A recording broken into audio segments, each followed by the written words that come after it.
Chapter 4 Commander-in-Chief. Jack and Annie ran along the river bank.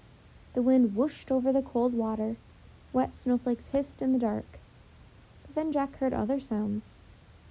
He heard voices, lots of voices.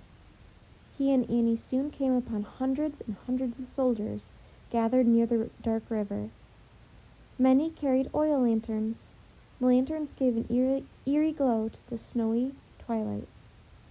"The captain and his men must be here somewhere," said Jack, looking around.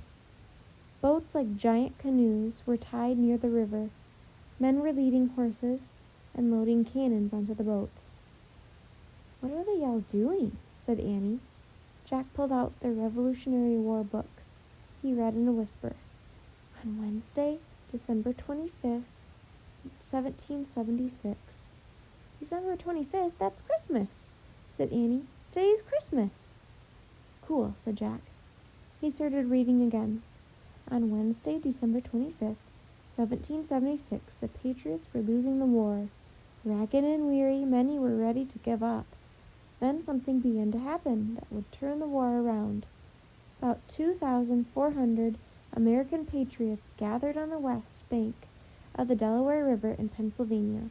They prepared to cross the river to go on a secret mission." "A secret mission? Oh, man," said Jack. He started to pull out his notebook. "Attention troops, the commander-in-chief!" a soldier shouted. Jack and Annie saw a man in a dark cape and three-cornered hat ride up on a white horse. The commander-in-chief loomed above the crowd of soldiers. His cape flapped in the wind. He sat calmly and with dignity on the back of his horse. Even at a distance, Jack thought the commander-in-chief looked familiar, very familiar, but he couldn't figure out why. "A dangerous mission lies before you all," the man shouted above the wind. "But I want you to have courage. You must remember the words of Thomas Paine." The commander-in-chief held up a piece of paper. He read to his men. "These are the times that try men's souls. The summer soldier and the sunshine patriot will, in this crisis, shrink from the service of their country. But he that stands it now deserves the love and thanks of man and woman." "Wow, that's great," whispered Annie. Listening to the powerful words, Jack felt his spirits rise too. "The harder the conflict, the more glorious the triumph," the commander-in-chief read on. "What we obtain too cheap, we esteem too lightly. It is dearness only that gives everything its value." There was a silence, as if everyone were thinking about the words the man had read. Then the soldiers started cheering and clapping. They didn't seem tired at all anymore.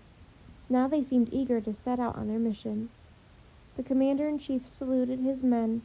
He steered his horse toward the river. As the horse moved past them, Jack got a better look at the rider. He gasped. Of course, he thought. He'd seen that face before on dollar bills. Jack grabbed Annie's arm. "I know who the commander-in-chief is," he exclaimed. "He's George Washington."